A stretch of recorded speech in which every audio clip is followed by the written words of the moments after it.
Praise the lord. యేసుక్రీస్తు నామములో మీ అందరికీ ప్రత్యేకమైన శుభాలు తెలియజేస్తూ ఉన్నాను. ప్రతిరోజు ప్రభు సన్నిధి కార్యక్రమంలో మరి చక్కటి విషయాలను పరిశుద్ధాత్మ దేవుడు మనకు నేర్పిస్తూ బోధిస్తూ నడిపిస్తూ ఉన్న విధానాన్ని బట్టి చాలా సంతోషిస్తూ ఉన్నాం. ఈరోజు మనం ఇక్కడ గమనించవలసినటువంటి విషయం ఏంటంటే, ప్రియులరా, ఫిలిప్పీయులకు రాసిన పత్రిక 2:21 అందరూ తమ సొంత కార్యములనే చూసుకొనుచున్నారు కానీ యేసుక్రీస్తు కార్యములను చూడరు. For all seek their own, not the things which are Jesus Christ. అంటే మరి యేసుక్రీస్తు కార్యాలు ఏముంటాయి అంటే, యేసుక్రీస్తు పని ఏముంటుంది, యేసుక్రీస్తు ప్రభు యొక్క జీసస్ క్రైస్ట్ వర్క్స్ ఏముంటాయి అని చూసినట్లయితే, దేవుని యొక్క ఉద్దేశం మీరు గమనించినట్లయితే ప్రియులరా, అంతటను అందరూ మారు మనసు పొందాలి. తర్వాత దేవుని యొక్క రాజ్య సువార్త విస్తరించబడాలి. అందరూ దేవుని రాజ్యానికి హక్కుదారులు కావాలి. అందరూ కూడా దేవుని రాజ్యంలో ఉండాలి అన్నది దేవుని యొక్క ఉద్దేశమైనది. హల్లెలూయా. ఈ యొక్క సత్యాన్ని మీరు గ్రహించాలని ప్రభు పేరట నేను మనవి చేస్తూ ఉన్నాను. ఎప్పుడైతే ప్రభు సన్నిధిలో మనం వర్ధిల్లుతూ ఉంటామో అద్భుతమైన కార్యాలు మనం చూడగలుగుతూ ఉంటుంటాం. హల్లెలూయా. ప్రభు సన్నిధిలో వర్ధిల్లటం అంటే ఏంటంటే, దేవునికి దగ్గరగా, దేవుని వాక్యానుసారంగా వాక్యం తెలుసుకోవటము, వాక్యం చదవటం మంచిది. చాలామంది చేస్తారు. స్కూల్లో చాలామంది చదువుకుంటారు, కానీ చదువుకు తగిన ఉద్యోగం చేయరు. చదువు మంచిదని తెలుసుకుంటారు, స్కూల్కి వెళ్ళి చదువుకుంటారు, కానీ దానికి తగినటువంటి ఆ యొక్క ఉద్యోగం చేయకపోయినట్లయితే, లేకపోతే చదువుకున్న దానికి తగినటువంటి జీవితం జీవించకపోయినట్లయితే తల్లిదండ్రులు బాధపడతారు, వాళ్ళు బాధపడతారు. ఎందుకంటే ఇంత చదువుకున్నావు ఏం చేస్తున్నావురా, ఎంత చదువుకున్నావు, ఏది సంస్కారం ఏది అని మనల్ని అంటున్నప్పుడు బాధ కలుగుతుంది. అలాగే దేవుని వాక్యం అందరికీ తెలుసు. మరి దేవుని యొక్క ఉద్దేశం, దేవుని యొక్క చిత్తం ఏంటంటే, విన్నటువంటి వాక్యాన్ని నీలో జీర్ణం చేసుకొని దానికి తగినటువంటి ఫలితాలను చూపించాలి. ఆత్మవరాలు, ఆత్మఫలాలు బైబిల్ గ్రంథంలో ఉంటాయి. ఆత్మఫలములో మళ్ళీ 9 విధాలుగా మనకు కనిపిస్తూ ఉంటుంటుంది. ప్రేమ, సమాధానం, దీర్ఘశాంతం. ప్రతివారు కూడా ఫలించాలి. ఒకవేళ నీలో వరం లేకపోయినా అంటే ఉంటుంది, నువ్వు దాన్ని వర్క్ చేయనివ్వు అన్నమాట, పని చేయడానికి అవకాశం ఇవ్వు. ఇక్కడ మనం గమనించవలసింది ఏంటంటే, ఫలం చాలా ప్రాముఖ్యమైనటువంటిది. ఫలం అనేటువంటిది చాలా ప్రాముఖ్యమైనటువంటిది. ప్రతి వ్యక్తి కూడా ఫలించాలి. సంఘంలో ఫలించాలి, సమాజంలో ఫలించాలి, ఇంటిలో ఫలించాలి, ఆత్మీయతలో ఫలించాలి, ఆర్థికంగా ఫలించాలి, అభివృద్ధి చెందుతూ ఉండాలి. అప్పుడే దేవునికి మహిమ, మనకి మంచి జరుగుతుంది. మనం ఫలించినంత కాలం ప్రతి వారి విషయంలో కూడా మనం తక్కువ వారిగానే ఉంటాం అన్నమాట. ఏదైనా సరే చూడండి, ఉద్యోగంలో ఫలిస్తూ పైకి వెళ్ళి కొలిది గౌరవం పెరుగుతూ ఉంటుంటుంది. ఆర్థికంగా డబ్బులు పెరిగే కొలిది విలువ పెరుగుతూ ఉంటుంటుంది. ఆత్మీయతలో మన స్థాయి పెరిగే కొలిది అనేక మందికి దీవెనకరంగా మనం మార్చబడతాం.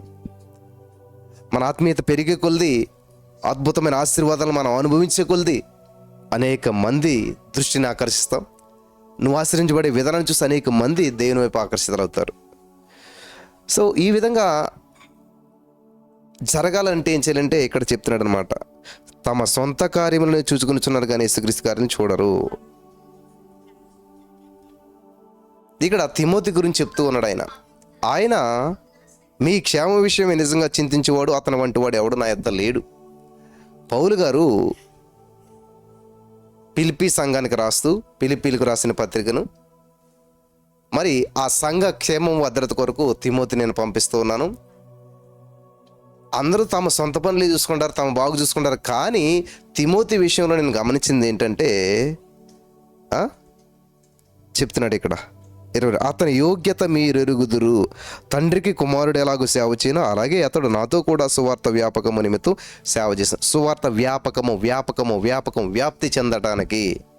వ్యాప్తి చెందటానికి పౌలుతో పాటు కలిసి పనిచేశాడంట. ఈ రోజున నీ బాధ్యత ఏమిటి? నువ్వు వెళ్తున్న సంఘంలో, లేకపోతే నువ్వు వింటున్న వాక్యంలో, లేకపోతే ఎవరికి నువ్వు సహకారిగా ఉన్నావు, సహాయకుడిగా ఉన్నావు, సువార్త వ్యాపకము నిమిత్తం సేవ చేశాడంట. హల్లెలూయా. సర్వింగ్, సువార్త ప్రబలాలి, విస్తరించాలి. ఈ రోజున నీ జీవితంలో దేవుని యొక్క వాక్యము విస్తరించడానికి నువ్వు చేసిన పని ఏముంది? దేవుని యొక్క వాక్యము ద్వారా నలుగురు బలపడడానికి నువ్వు చేసిన పని ఏముంది? దేవునికి దగ్గర అవడానికి నువ్వు చేసిన కార్యం ఏమైనా ఉన్నదా? ఒక సాక్ష్యం చెప్పావా? లేకపోతే ఎవరిదో ఒక సాక్ష్యాన్ని పట్టుకుని వెళ్ళి ఈ సాక్ష్యం వినండి, బలపడనని కనీసం ఎంకరేజ్ చేసావా? లేకపోతే నీ జీవితంలో జరిగిన అద్భుతాన్ని అవ్వచ్చు, ఇతరుల జీవితంలో జరిగిన అద్భుతాన్ని అవ్వచ్చు, లేకపోతే ఒక వాక్యంలో ఉన్న సత్యాన్ని ఎవరికన్నా పరిచయం చేసి వాళ్ళ బలపడటానికి మీరు సహాయం చేశారా? లేదు, చాలా తక్కువ కదా. అసలు మనం అలా చెయ్యము ఎప్పుడు కూడా.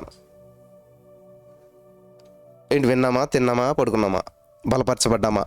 ఎస్, ఆత్మలో బలపడ్డాను నేను, థ్యాంక్ యూ జీసస్ అంటే ఇక్కడ అదే చెప్తున్నారు. అందరూ తమ సొంత కార్యములే చూసుకుంటారు. అంతే, మేము విన్నాం, మేము బలపడ్డాం, అంతే. పక్క వాళ్ళు ఏమైతే మనకెందుకు, ఎదుటి వాళ్ళు ఏముంది. నాకు ఈ మధ్యన వచ్చిన ఫోన్ కాల్స్ అన్నీ కూడా, బ్రదర్ మేము యేసుక్రీస్తు ప్రభువు అంటే మాకు తెలీదు, మేము వేరే, కానీ ఎవరో చెప్పారు, ఇదిగో నీ సమస్య ఉంది కదా, ఈ వీడియో చూడు, ఈ లైవ్లో ఉండు, ఈ బ్రదర్ యొక్క మరి మాటలు విని నువ్వు బలపరచబడతావు అని చెప్పారు. అందుకని మేము ఈ విధంగా ఈ యొక్క మరి కార్యక్రమాలు చూస్తూ ఉన్నాం, లైవ్లు చూస్తూ ఉన్నాం, బలపడుతూ ఉన్నాం అని చెప్పినప్పుడు చాలా ఆశ్చర్యం అనిపిస్తూ ఉంది. అంటే వాళ్ళకి ఎవరో చెప్తే తెలిసింది. మరి నువ్వు చెప్పకపోవడం వల్ల ఎంతమందికి తెలియట్లేదు తెలుసా? నువ్వు చెప్పుంటే ఇంకెంతమందికి తెలిసేదో తెలుసా? నీవు ఇంకొకరికి, అదే ఇక్కడ పౌలు గారు తిమోతి గురించి ఇచ్చిన సాక్ష్యాన్ని మీ గురించి ఎవరైనా ఇస్తారా? అందరూ తమ సొంత కార్యములను చూసుకొనిచున్నారు కానీ యేసుక్రీస్తు కార్యములు చూడరు. నీ పన్ను చూసుకుంటున్నావు, నీ బ్రతుకు నువ్వు బతుకుతున్నావు, నీ వాక్యం నువ్వు వింటున్నావు, నీ ఆత్మీయత నువ్వు కాపాడుకుంటున్నావు, ఓకే మంచిదే, కాదనట్లేదు. కానీ అది సొంతం, అది సెల్ఫిష్. మరి అలా కాకుండా ఏం చేయాలంట? నువ్వు బలపడ్డావు, ఇంకొకరికి బలపరిచే విధంగా ఉండాలి. నువ్వు ఆశ్రయించబడ్డావు, ఆ మార్గాన్ని ఇంకొకరికి తెలియచేయాలి. దేవుడు నిన్ను బాగు చేస్తాడు, అది 10 మందికి తెలియజేయాలి. 10 మంది ప్రభు దగ్గరికి రావాలి. అది దేవుని యొక్క ఉద్దేశం అన్నమాట. హల్లెలూయా. కాబట్టి నాకేమి సంభవింపనై ఉన్నదో చూచిన వెంటనే అతనిని పంపవాలని అనుకునిచున్నాను. నేను శీఘ్రముగా వచ్చేదనని ప్రభువుని బట్టి నమ్ముచున్నాను. శీఘ్రముగా అంటే వెంటనే, త్వరగా వస్తున్నాను, నేను ప్రభువుని బట్టి నమ్ముతున్నాను అని పౌలు గారు చెప్తూ, మరియు నా సహోదరుడును జత పనివాడును నాతోటి యోధుడును మీ దూతయు నా అవసరమునకు మించి ఉపచరించిన వాడునైనా ఎపప్రతీతును మీ వద్దకు పంపుటకు అగత్యమని అనుకుంటుని. అతడు రోగి అయినని మీరు వింటిరి కనుక అతడు మిమ్మల్ని అందరినీ చూడ మిగిలి ఆపేక్షించగలవాడై విచారపడుచుండెను. నిజముగా అతడు రోగి అయి చావునకు సిద్ధమైండెను కానీ దేవుడు అతనిని కనికరించెను. అతని మాత్రమే గాక నాకు దుఃఖము మీద దుఃఖము కలుగుకుండుటకై నన్నును కనికరించెను. కాబట్టి మీరు అతనిని చూసి మరలా సంతోషించి నిమిత్తమును నాకున్న దుఃఖము తగ్గు నిమిత్తమును అతనిని మరి శీఘ్రముగా పంపితిని. నా ఎడల మీ ఉపచర్యలో ఉన్న కొదువను తీర్చుడికై అతడు తన ప్రాణమును లక్ష్యపెట్టక క్రీస్తు యొక్క పని నిమిత్తం చావునకు సిద్ధమైండెను గనుక పూర్ణానందముతో ప్రభునందు అతనిని చేర్చుకొని అట్టి వారిని గణపరచుడి. ఆమేన్. ఎట్టి వారిని గణపరచమంటున్నాడు ఇక్కడ చూడండి. క్రీస్తు యొక్క పని నిమిత్తం చావునకైనా సిద్ధమై ఉండెను. క్రీస్తు యొక్క పని నిమిత్తం చావునకైనా చనిపోటకైనా అటువంటి వారిని గణపరచండి, అటువంటి వారిని గణపరచండి, అటువంటి వారిని గణపరచండి అని చెప్పేసి ఇక్కడ దేవుని యొక్క వాక్యం సెలవిస్తూ ఉంది. ఈరోజు నీ మాటలు వింటున్న ప్రియమైనటువంటి సహోదరి స్నేహితులారా, దేవుని యొక్క వాక్యపు వెలుగులో నీ యొక్క బాధ్యత ఎంత ఉన్నది? దేవుని యొక్క వాక్యం విస్తరించడంలో నీ యొక్క బాధ్యత ఎంత ఉన్నది? దేవుని సన్నిధి మరి అనేక మందికి వ్యాపించడంలో నీ యొక్క బాధ్యత ఎంత ఉన్నది? నీవు మరి నీ పని నువ్వే చూసుకుంటున్నావా, లేకపోతే దేవుని పని కూడా చూస్తున్నావా? దేవుని కొరకు, దేవుని నామ మహిమార్థంగా నువ్వేమన్నా జీవించాలనుకుంటున్నావా? వాస్తవం ఏంటంటే నువ్వు ఆ పని చేయకపోతే దేవుడు ఇంకొకరిని ఏర్పాటు చేసుకుంటాడు. ఫర్ ఎగ్జాంపుల్, మనకి ఏలియా గారు ఆకలితో ఉన్నప్పుడు కాకిని వాడుకున్నాడు దేవుడు 6 నెలలు. 6 నెలలు అయిపోయాక మరి ఏలియా గారి యొక్క ఆలోచన ఎలా ఉంటుందంటే, కాకి ఎప్పుడు వస్తుందా, కాకి ఎప్పుడు వస్తుంది, ఇంకా దేవుడితో పని ఉండదు. అప్పుడు కాకి అలవాటు పడిపోతారు కదా. అలాగే కొంతమంది మనలో కూడా ఎవరన్నా హెల్ప్ చేస్తారనుకోండి, వారి మీద ఆధారపడిపోతారు, వారి మీద దృష్టిని కేంద్రీకరిస్తారు. ఏ సమస్య వచ్చినా, ఏ అవకాశం వచ్చినా వారిని అడగడానికి చూస్తుంటుంటారు. No no no no no దేవుని యొక్క ఉద్దేశం అది కాదు. నువ్వు దేవుని మీద ఆధారపడాలి. ఏ సమస్య వచ్చినా, ఏ బంధకాలు వచ్చినా దేవుని వైపు చూడాలి, దేవుని మీద ఆధారపడాలి. కాబట్టి ఇక్కడ కాకి మీద ఆధారపడిపోతాడేమో మళ్ళీ ఈయన ఏలీ గారు. 6 నెలలు అయింది, కాకి సమయం కేటాయించేస్తాడేమో, కాకితోటే జీవితం గడిపేద్దాడేమో, ఇంకా కాకే కదా నన్ను పోషిస్తుంది అనుకునేటువంటి భ్రమలోకి ఎక్కడ వెళ్ళిపోతాడు ఏలీ గారు అని చెప్పి ఆ కాకిని ఆఫ్ చేసినాడంట దేవుడు. ఆ కాకి మిస్ అయింది. అప్పుడు మళ్ళీ దేవునికి మొరపెడతాం ప్రారంభించాడు. చూసారా? అప్పుడు మళ్ళీ దేవుడు ఏం చేస్తున్నాడు? హలో ఏలియా, వాగు దగ్గరికి వెళ్ళి వాగు నీళ్ళు తాగు. వాగు నీళ్ళు తాగుతున్నాడు వెళ్ళిపోతుంది. అప్పుడు మళ్ళీ ఏమైపోద్ది? దేవుని మర్చిపోతాడు, మళ్ళీ వాగు మీద ఆధారపడిపోతాడు. వాగైనా ఆధారం అనుకుంటాడని చెప్పి వాగు కూడా ఎండిపోయేలాగా చేశాడంట. వాగు కూడా ఎండిపోయిందంట. ప్రియులు గమనించాలి, ఈ లోకంలో దేని మీద నువ్వు ఆధారపడ్డా, దేని నువ్వు గురిగా పెట్టుకున్నా, దేని నువ్వు గమ్యంగా పెట్టుకున్నా ఖచ్చితంగా ఏదో ఒక రోజు అది నీకు హ్యాండ్ ఇస్తుంది. ఖచ్చితంగా ఏదో ఒక రోజు అది నీకు కనుమరుగవుతుంది. ఏలే జీవితంలో కాకి మరలా కనిపించలేదు. ఏలే జీవితంలో వాగు వైపు మళ్ళీ చూడలేదు. ఏలే జీవితంలో మళ్ళా పేద విధవరాల దగ్గరికి వెళ్ళాడండి. అబ్బా, చక్కటి స్థితి, చక్కటి ఇల్లు, చక్కటి తిండి అంతా బాగుందని చెప్పి అక్కడ ఉండిపోతాడేమో అని చెప్పేసేసి దేవుడు అది కూడా కొంతకాలమే. ఇక్కడ మీరు గమనించవలసింది ఏంటంటే, నీవు నిజంగా దేవుని మీద ఆధారపడినప్పుడు ఏ విధంగా పోషిస్తాడో, ఏ విధంగా నడిపిస్తాడో, ఎవరి చేత నడిపిస్తాడో అది నీకు అనవసరం. దేవుడు ప్రేరేపించిందే ఎవరేం చేయలేరు. దేవుడే చెప్తాడు, దేవా నువ్వు ఆకర్షించింది ఎవరు వస్తాను నీ తండ్రి. కాబట్టి దేవుడు ఆకర్షించింది ఎవరు రాలేరు, ఏది చేయలేరు. ఇక్కడ పౌలు గారు చెప్తున్నటువంటి మాటలు చూడండి. దేవుని సేవ నిమిత్తం, దేవుని పని నిమిత్తం అతడు ఏమైనా చేయడానికి సిద్ధమే, తన ప్రాణం ఇవ్వటానికి సిద్ధమే. మనమైతే ఏం చేస్తాం? ఎండ ఎక్కువ ఉంది కాబట్టి అవకాశం ఉంటే వస్తాం, లేకపోతే మానేస్తాం. అనుకూలంగా ఉంటే వస్తాం, లేకపోతే మానేస్తాం కదా. అన్ని విషయాల్లో మనం ఏమంటారు, డెడికేషన్ ఉండదు మనకి. ఖచ్చితంగా నేను ఒక ఆదివారం కూడా మానకుండా దేవుని సన్నిధికి వస్తాను, ఖచ్చితంగా ఒక విషయంలో నేను తప్పిపోకుండా దేవునికి ఉంటాను. ఎక్కడ ఉంటుంది మనకి? ఉండదు ఇటువంటి సాక్ష్యం. కుదిరినప్పుడు వెళ్తాం, కానీ నీకు ఏ సమస్య వచ్చినా వెంటనే దేవుడు పరిష్కరించాలి. ఏ సమస్య వచ్చినా వెంటనే నలిగిపోతుంటాను. దేవా ఏంటి ప్రభా నాకు పరిస్థితి, ఏంటి నాకు పరిస్థితి. కానీ నువ్వు ఎన్నిసార్లు దేవుని హృదయాన్ని నలగొడుతూ ఉంటుంటావు, ఎన్నిసార్లు దేవుని మనసును గాయపరుస్తూ ఉంటుంటాం. అంతే కదా. నువ్వు ఆదివారం దేవుని సన్నిధికి రాకుండా అటు తిరుగుతుంది, దేవుడు ఎంత బాధపడతాడు. దేవుడు నీకు ఎన్నో అద్భుతాలు చేస్తే వాటిని మర్చిపోయి ఇంకా నీకు ఏదో జరగట్లేదని దానికోసం నువ్వు మొరపెడుతున్నావు. దాన్నే టార్గెట్ చేసుకుని చూస్తున్నప్పుడు దేవుని యొక్క హృదయం ఎలా ఉంటుంది కదా. ఇన్ని అద్భుతాలు చేస్తానే కనీసం కృతజ్ఞత లేదు వీళ్ళకి. దేవా నన్ను ఇంత కాపాడావు, ఇన్ని చేసావు, ఇన్ని విషయాల్లో నువ్వు చేసిన మేలుని బట్టి నీకు వందనాలు, థ్యాంక్ యూ జీసస్ అని చెప్పి ఇప్పుడు అని చెప్తాం. వచ్చి వాటిని బట్టి చెప్పం. మరేం చేస్తాం? ఏదో ఇంకా జరగవలసింది ఉంది అని చెప్పి ఫోకస్ అంతా దాని మీద పెట్టేసేసి దేవుడు చేసిన మేలు మర్చిపోతావు, దేవుడు చేసిన కార్యాలు మర్చిపోతావు, గతాన్ని మర్చిపోతావు.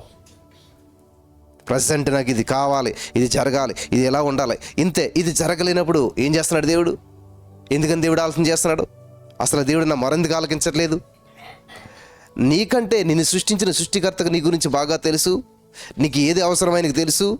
అందుకే 1 పేతురు 5:6 ఆయన ఏమంటాడంటే, తగిన సమయంలో ఆయన మిమ్మల్ని హెచ్చించే రీతిగా ఆయన బలిష్టమైన చేతికి దీన మనస్కుల ఇండుడి. ఆమేన్, హల్లెలూయా. ఈరోజు నా దీన మనస్కుల ఇండుడి అని చెప్తున్నాడు దేవుడు. ఎక్కడ ఉంటున్నాం మనం? ఎక్కడ దీన మనసు ఉంది? దీన మనసు లేదు, తొందరపాటు మనసు, అంత గందరగోళం మనసు, అంత ఆందోళనతో కూడిన మనసు. సమస్య అంటూ పలుకుతూనే ఉంటావు కాబట్టి సమస్య మీద సమస్య మూలిగే నక్క నెత్తి మీద తాటికే పడ్డట్టుగాను ఆల్రెడీ సమస్యలు ఉంటారు, ఇంకో సమస్య వచ్చి పడుతుంది. ఆల్రెడీ సమస్యను ఎదుర్కొంటారు, ఇంకో సమస్య వచ్చి పడుతుంది. ఇలాగ సమస్య మీద సమస్య తేలుకోలేక కోలుకోలేక ఆ సమస్యల సమాధిలోకి వెళ్ళిపోతుంటారు చాలామంది.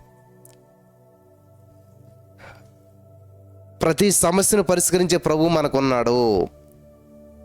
ఈ యొక్క ఆలోచన మనకు రావట్లేదు ఎప్పటికీ కూడా.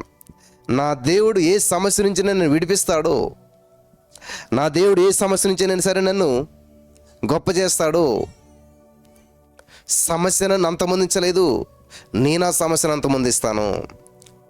నేను ఈ యొక్క అప్పును అంతమొందిస్తాను. నా జీవితంలో అప్పు అనేటువంటిది లేదు. హల్లెలూయా. ఎస్, అప్పులంటే తెలుసు, అప్పుల్లో జీవించాం. కానీ మేము నేను డెసిషన్ తీసుకున్నాను, ఈ జీవితంలో, నా జీవితంలో అప్పుకు అవకాశం లేదు, రాదు, రాకూడదు, రానివ్వడు నా యేసయ్య. ఆమేన్. నువ్వు తీసుకున్న నిర్ణయం గట్టిగా పట్టుకో. పౌలు గారు అంటాడు కదా, నువ్వు పట్టుకున్న దాన్ని గట్టిగా పట్టుకో, దేవుడు దాన్ని నెరవేరుస్తాడు. నువ్వు లూజ్గా తీసుకుంటావు నిర్ణయాలు, అందుకే అవి నెరవేర్చబడవు. ఎప్పుడు కూడా ఏంటో నా జీవితం ఏంటో, నాకు గందరగోళం ఏంటో, నాకు భవిష్యత్తు ఏంటి, నా దేవుడు ఏం చేస్తున్నాడు, దేవుడు ఏం చేస్తున్నాడు కదా, నువ్వేం చేస్తున్నావు? దేవుడు చేయవలసింది చేసేసాడు, నువ్వేం చేస్తా ఉన్నావు? దేవునికి నీ యొక్క సమయాన్ని ఎలా కేటాయిస్తున్నావు? దేవునితో నువ్వు మరి ఎటువంటి అవగాహన కలిగి ఉన్నావు, ఎటువంటి మనసు కలిగి ఉన్నావు, దేవుడి పట్ల నీకు ఎటువంటి అవగాహన కలిగి ఉన్నావు? హల్లెలూయా, దేవునికి స్తోత్రం కలుగును గాక. ఈ ఒక ఆలోచన ఎలా ఉంటుందండి, చాలామంది ఒక ఆలోచన, దేవుడు అంటే ఏంటంటే, ఈ జ్వరం వచ్చింది, వేసే ఆ జ్వరం తగ్గించు, దేవా తగ్గించట్లేదండి, దేవా ఎన్ని రోజులు బాధపడుతున్నాను దేవా, నువ్వు చూస్తూ ఊరుకుంటున్నావు. ఇంతే, నువ్వు చేసే పనులన్నీ కూడా నువ్వు జ్వరంతో ఎంత బాధపడుతున్నావు అంతకు మించి దేవుడు బాధపడేలా చేస్తుంటావు. చాలా పనులు దేవుని సంధికి రారు, దేవుని స్తుతించరు, దేవుని మహింపరచరు, దేవుని కనపరచరు, దేవుడు చేసిన అద్భుతాలను ఒక్కడొకరు గుర్తు చేసుకోరు, కృతజ్ఞతలు చెప్పరు. అడుగుతున్నాడు కూడా దేవుడు యేసయ్యా, ఏమన్నా తెలుసా, 10 మంది కుష్ఠరోగులు ఉన్నారు కదా, 10 మంది శుద్ధులయ్యారు కదా, మిగతా 90 ఎక్కడా? చూసారా, దేవుడు లెక్క అడుగుతున్నాడు, ఎక్కడా మిగతా 90?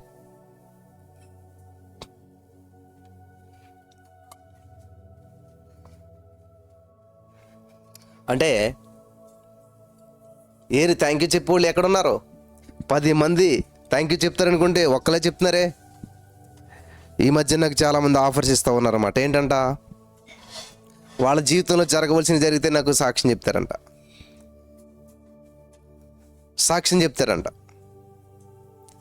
మీరు చేసుకోండి ప్రేయర్, రోజును మీరు ప్రే చేయండి, చేస్తే సాక్ష్యం చెప్తాంలే మీకు, దేవుడు చేసిన అద్భుతాన్ని బట్టి మీకు సాక్ష్యం చెప్తాం, నాకు ఇచ్చే గిఫ్ట్ సాక్ష్యం. అంటే డబ్బుల గురించి నేను మాట్లాడతలేదు ఇక్కడ. చూడండి, ఒక సాక్ష్యం చెప్తారంట. దేవుడు కొన్ని లక్షలు రావాల్సిన వచ్చేలా చేస్తే చిన్న సాక్ష్యం చెప్తారు. కొన్ని సంవత్సరాలుగా సమస్య పరిష్కరించబడితే ఫోన్ చేసి దేవుడు కార్యం చేశాడు, చిన్న సాక్ష్యం చెప్తారు. నేను తప్పనట్లేదు, మంచిది, కానీ స్వాధీనం చెప్తున్నారు. నా ప్రియులారా గమనించాలి, దేవుడు ఇంత అద్భుతం చేస్తాడే, ఇంత ఆశ్చర్యం చేస్తాడే, నా జీవితాంతం దేవుని స్తుతిస్తాను, నా జీవితాంతం దేవుని మహింపరుస్తాను. కొంతకాలం నమ్మకంగా ఉంటే నేను స్తుతిస్తే ఇంత అద్భుతం చేసిన దేవుడు, ఇంకెక్కడి నుంచి నేను స్తుతిస్తాను, ఇంకెక్కడి నుంచి దేవునికి దగ్గరగా ఉంటాను. ఒక్కరు కూడా చెప్పరు ఇలాగా. ఇదిగో బ్రదర్, మేము అన్నాం కదా, మరి సాక్ష్యం చెప్తా ఉన్నాం కాబట్టి, ఇదిగో దేవుడు మీరు ప్రార్థన చేస్తేని, లేకపోతే వీళ్ళందరూ ప్రార్థన చేస్తాను, లేకపోతే నేను 3:30 లేచి స్తుతిస్తాను, థ్యాంక్ యూ చెప్తాను, అద్భుతం జరిగింది, నా భర్తకు మారు మనసు వచ్చింది, నాకు రావాల్సిన డబ్బులు వచ్చాయి, జరగవలసిన కార్యం జరిగింది, ప్రైజ్ గాడ్, అంతే అని ఏంటి ఈ సాక్ష్యం దేవుడు దీవించిన కాక ఆమెను మళ్ళీ అడ్రస్ ఉండరు. ఇంకా మిమ్మల్ని బట్టి దేవుడిని సంతోషించడు ప్రియులరా అనుకుంటున్నారేమో.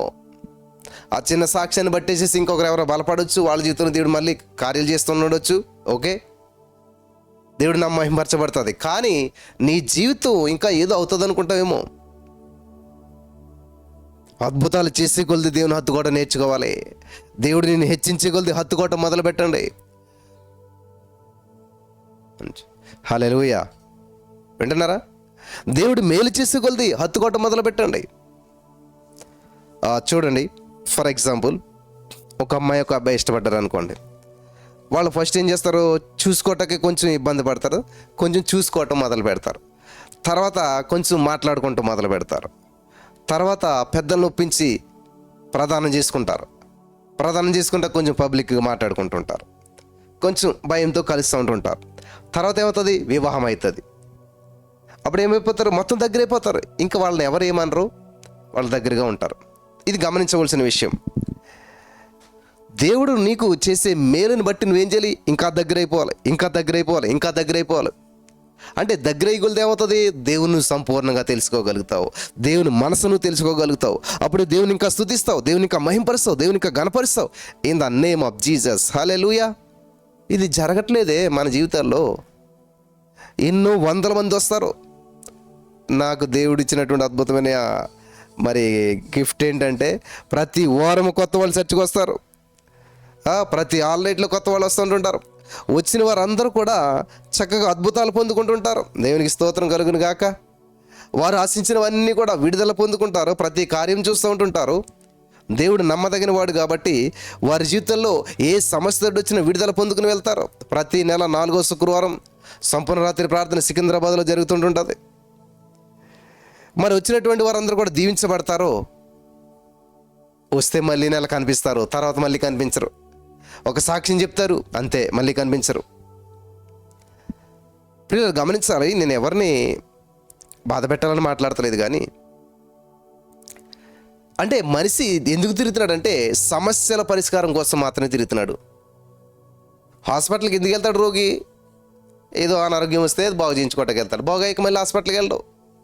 అంటే దేవుని సంది కొంతమందికి హాస్పిటల్గా ఉంటుంది, సమస్య వచ్చినప్పుడే గుర్తు వస్తుంటుంటుంది. దేవుడి సంది కొంతమందికి డబ్బు బ్యాంకులా గుర్తు ఉంటుంది అన్నమాట.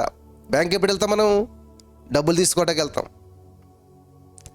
ఇలాగా ప్రతీది కూడా ఏదో సమస్య వచ్చినప్పుడు మాత్రమే దేవుడు గుర్తొస్తూ, సమస్యలు ఉన్నప్పుడు మాత్రమే దేవుని సందికి వెళ్తూ ఉండేటువంటి వారు చాలామంది ఉన్నారు. చాలామంది కదా, అందరూ ఉంటారు.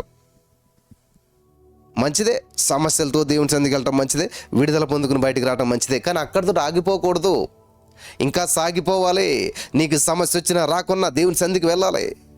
నీకు ఇబ్బంది ఉన్నా లేకున్నా దేవుని సందికి వెళ్ళాలి. ఎందుకు వెళ్ళాలంటే ఆరాధించడానికి వెళ్ళాలి, దేవుని మహింపరచడానికి వెళ్ళాలి, దేవుని కనపరచడానికి వెళ్ళాలి. అసలు దేవుని యొక్క ఉద్దేశం ఏంటి తెలుసా? నీ పట్ల దేవుడు నిన్ను ఎందుకు సృష్టించాడో తెలుసా? ఏదో నీకు సమస్య వస్తే నువ్వు పరిష్కరించి మంచిగా జీవితం అని కాదు. దేవుని మహింపరుస్తావు, దేవుని స్తుతిస్తావు, దేవుని కనపరుస్తావు. దేవుని కొరకు సృష్టించుకున్నాడు నిన్ను నన్నును. ఈ సత్యాన్ని గ్రహించాలి. దేవుని కొరకు సృష్టించుకున్నాడు నిన్ను నన్నును. దేవుని కనపరచడానికి, దేవుని మహింపరచడానికి, దేవుని స్తుతించడానికి.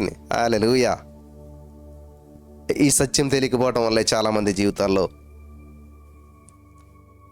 ఈ యొక్క సత్యం తెలియకపోవటం వల్లే యేసుప్రభు అంటే ప్రార్థన చేస్తే పెళ్ళి అవుతుందంట కదా, ప్రార్థన చేస్తే ఉద్యోగం వస్తుందంట కదా, ప్రార్థన చేస్తే రోగం పోతుందంట కదా, ప్రార్థన చేస్తే దెయ్యం పోతుందంట కదా, ఇంతే ఆలోచన చేస్తున్నారు. ఇక్కడితో ఆగిపోతూ ఉన్నారు చాలామంది. ఎస్, మీరు చెప్పినవన్నీ 100% కరెక్టే. దేవుని సందులో ప్రతిదీ చేస్తాడు దేవుడు. చక్కటి జీవిత భాగస్వామి నీకు ఇస్తాడు, చక్కటి ఉద్యోగం ఇస్తాడు, చక్కటి ఆరోగ్యం ఇస్తాడు. ఇవన్నీ ఇచ్చాడు, ఇస్తూనే ఉంటాడు. ఎందుకని తెలిసే ఇవన్నీ ఇచ్చేటువంటిది? ఎందుకని తెలుసా నిన్ను అంత అద్భుతమైన వ్యక్తిగా చేసేది? ఎందుకు తెలుసా దేవుడు నీకు ఆరోగ్యం ఇచ్చేటువంటిది? నువ్వు దేవుని స్తుతిస్తావు, దేవుని మహింపరుస్తావు. ఈ భూమి మీద నువ్వు ఉన్నావంటే ఇంకా దేవునికి స్తుతి చెల్లించే వ్యక్తిగా నువ్వు ఉంటావనే, దేవుని ఇంకా గణపరిచే వ్యక్తిగా ఉంటావని చెప్పే దేవుడు నీకు ఆయుష్ ఇచ్చి, ఆరోగ్యం ఇచ్చి, నిన్ను నడిపిస్తూ బలపరుస్తూ ఉన్నాడంటే ఎందుకని కారణం? దేవుని స్తుతించడానికి, దేవుని గణపరచడానికి, దేవుని యొక్క అద్భుత శక్తి నీ ద్వారా వివరించబడాలన్న ఉద్దేశంతో యేసయ్య నీకు చక్కటి ఆరోగ్యం ఇస్తున్నాడు, బలం ఇస్తున్నాడు, సమృద్ధి ఇస్తున్నాడు, సమస్తము నీకు సమకూరుస్తూ ఉన్నాడు. హల్లెలూయా. ఇవన్నీ ఇచ్చేది ఎందుకంటే దేవుని నామం మరింత మహింపరచబడాలి, నీ ద్వారా మరింత మరింత మహింపరచబడాలి. ఆమేన్. నువ్వు ఎక్కడుంటే అక్కడ ఫలించాలి, విస్తరించాలి, అభివృద్ధి చెందాలి. నువ్వు వెళ్తున్న సంఘం విస్తరించబడాలి, నువ్వు చేస్తున్న ప్రతిదీ విస్తరించబడాలి, నువ్వు చేస్తున్న పని విస్తరించబడాలి, నువ్వు పనిచేస్తున్న ఆఫీస్ విస్తరించబడాలి. In the name of Jesus.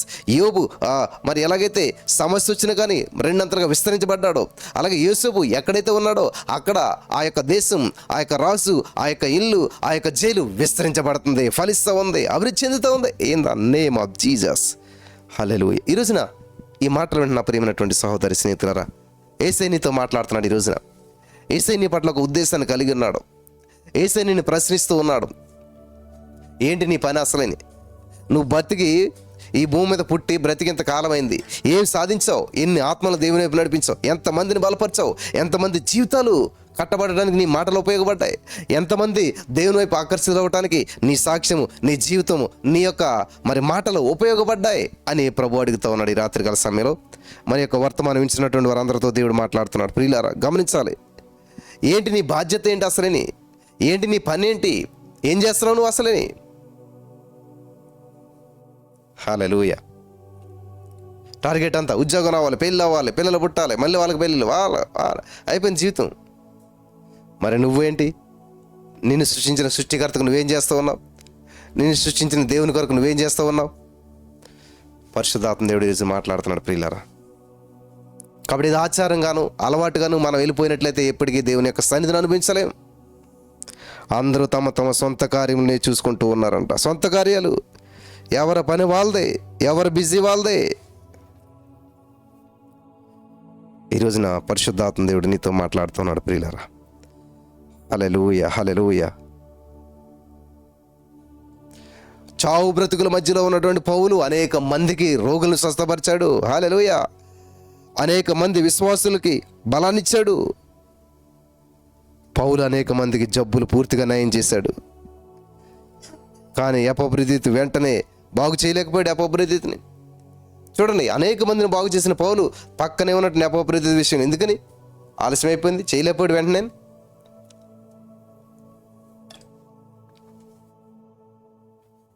ఈరోజు నీ మాటలు వింటున్న ప్రియమైనటువంటి వారలారా, దేవుని యొక్క వాక్యపు వెలుగులో మీరు నడిపించబడాలి, ఫలించాలి, విస్తరించాలి, అభివృద్ధి చెందాలి. మొట్టమొదట దేవుడితో మనుషులతో చెప్పిన మాట ఇది. మనిషితో మాట్లాడిన మాట దేవుడు మొట్టమొదటగా ఏంటో తెలుసా? ఆశీర్వదించాడు, వారిని విస్తరించమన్నాడు, ఫలించమన్నాడు, అభివృద్ధి చెందమన్నాడు. ఏం విస్తరించాలి, ఏం ఫలించాలి, అభివృద్ధి చెందాలి? ఎప్పుడు వ్యాపారమే చూస్తాను. ఫలించి అభివృద్ధి చెందాలంటే వ్యాపారమే, సంపాదనే. చూడండి, భూలోకం నిండించమంటా ఉన్నాడు. దేవుని మహిమ చేత నింపబడాలి, దేవుని స్తుతి చేత నింపబడాలి, దేవునికి ఆరాధన చేత నింపబడాలి. In the name of Jesus. Hallelujah. దేవుడు ఇచ్చిన ఆశీర్వాదంతో నువ్వు అభివృద్ధి చెందాలి. దేవుడి చేత ఆశీర్వదించబడి ఆశీర్వాదం ద్వారా నువ్వు అభివృద్ధి చెందాలి. దేవుడిచ్చిన ఆశీర్వాదాన్ని బట్టి నువ్వు అభివృద్ధి చెందాలి. In the name of Jesus. Mighty miracles in the name of Jesus. దేవుని యొక్క ఆశీర్వాదాన్ని బట్టి నువ్వు అభివృద్ధి చెందాలి. Holy spirit, thank you lord. దేవుని యొక్క ఆశీర్వాదాన్ని బట్టి నువ్వు అభివృద్ధి చెందాలి. చూడండి, దేవుడు ఆశీర్వదించి చెప్తున్నాడు అనమాట, మీరు ఫలించండి, విస్తరించండి. దేవుడు ఇచ్చేసాడు. దేవుడు ఇచ్చిన దాన్ని నువ్వు అభివృద్ధి చెందించాలి. దేవుడు నీకు ఇచ్చిన ఆశీర్వాదం ద్వారా నువ్వు అభివృద్ధి చెందాలి. దేవుడు ఇచ్చిన నీకు ఆశీర్వాదాన్ని అనేక మందికి ఆశీర్వాదకరంగా ఉండటానికి నువ్వు ఉపయోగించాలి. హల్లెలూయా, థ్యాంక్ యూ జీసస్. పిల్లరా, ప్రతిరోజు వాక్యం వింటూ ఉన్నాం, సంఘానికి వెళ్తూ ఉన్నాం, చర్చెస్కి వెళ్తూ ఉన్నాం. మరి ఏ సమస్య పరిష్కరించబడట్లేదే, ఏ జీవితంలో మార్పులు రావట్లేదే, ఏ పరిస్థితులు కూడా మరి ఏది కూడా చేంజ్ రావట్లేదు. మరి ఏంటంటారు? తేడా ఏంటంటారు? చూడండి, నువ్వు డైనింగ్ టేబుల్ దగ్గర కూర్చున్నావు ఆకలితోటి, 10 నిమిషాలు భోజనం చేసావు, లేచావు, కానీ నీలో ఏ మార్పు సంభవించకపోతే, నీలో కడుపులో ఏది తిన్నట్టే లేకపోతే, ఆకలి తగ్గకపోతే ఎలాగ పరిస్థితి? ఈరోజున చాలామంది జీవితాలు ఇలానే ఉన్నాయి. దేవుని సన్నిధికి వెళ్తూ ఉన్నాం, దేవుని స్తుతిస్తూ ఉన్నాం, మహింపరుస్తున్నాం, వెళ్తున్నాం, వస్తున్నాం. ఏ ఫలింపు లేదు, ఏ పట్టుదల లేదు, ఏ ఆసక్తి లేదు. హల్లెలూయా. నిన్ను నువ్వు గొప్పగా చూసుకోవట్లేదు, నిన్ను ఉన్నతమైన వ్యక్తిగా నువ్వు చూసుకోవట్లేదు. In the name of Jesus. Yes, I am believing, I am receiving, I am rich, I am blessed, I am more than conqueror. నేను అత్యధిక విజయం పొందిన వ్యక్తిని, నేను గొప్ప వ్యక్తిని అని నువ్వు పలకడలేదు, నువ్వు చూడట్లేదు, నువ్వు స్వతంత్రించుకోవట్లేదు. అలా నువ్వు చూడనంతకాలం, అలా నువ్వు పలకనంతకాలం, అలా చేయనంతకాలం ఎప్పటికీ నువ్వు వర్ధిల్లవు.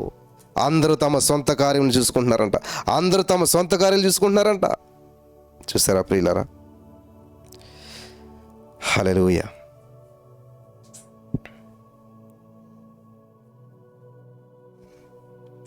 అట్టి వారిని గణపరచుడి.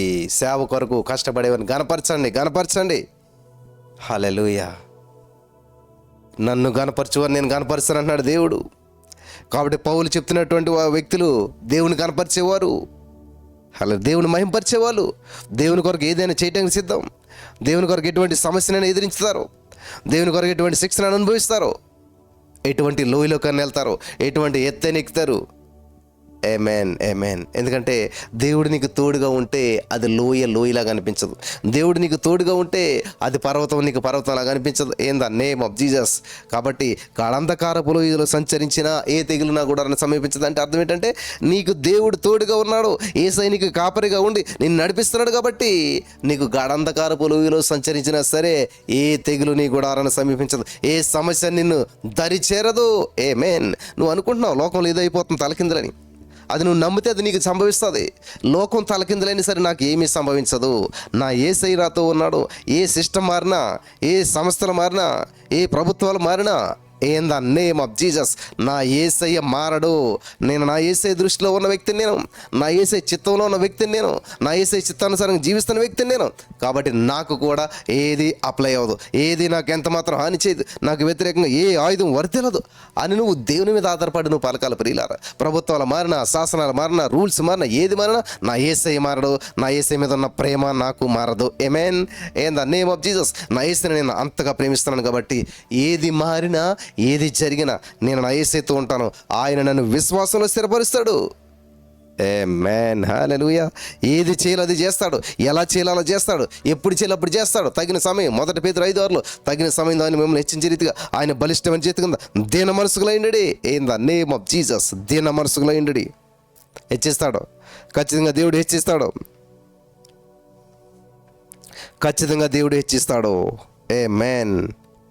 ఖచ్చితంగా దేవుడు నిన్ను హెచ్చిస్తూ ఉన్నాడు. నీ హెచ్చింపు కొరకే ప్రణాళికలు వేస్తాడు. కాబట్టి గణపరచాలంట, గౌరవించాలంట, గొప్ప చేయాలంట. Thank God. దేవుడిచ్చిన మరి ఈ యొక్క మాట నా జీవితంలో చాలాసార్లు చూస్తూ ఉంటుంటాను. ఎక్కడికి వెళ్తే అక్కడ వాళ్ళు మమ్మల్ని గణపరిచే విధానం, ప్రేమించే విధానం, రెస్పెక్ట్ ఇచ్చే విధానం, ఖచ్చితంగా దాని యొక్క ఫలితాన్ని వారు ప్రభు ద్వారా పొందుకుంటారు. నా పేరట ఉత్సవానికి గ్లాసు మంచినీళ్ళు ఇచ్చిన దాని ఉపకారాన్ని మీరు కోల్పోరు అని చెప్పి దేవుడు చెప్తున్నాడు. కాబట్టి మీ సొంత కార్యాలు కాకుండా ప్రభు కార్యాలు చూడండి. ప్రభు కార్యాభివృద్ధి ఎందు ఎప్పటికీ ఆసక్తి ఉండండి. హల్లెలూయా.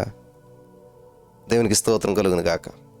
కాబట్టి ఈరోజు నీ మాటలు వింటున్న ప్రియమైనటువంటి సహోదరి, స్నేహితులారా, యేసయ్య నిన్ను ఎంతగానో ప్రేమిస్తూ ఉన్నాడు.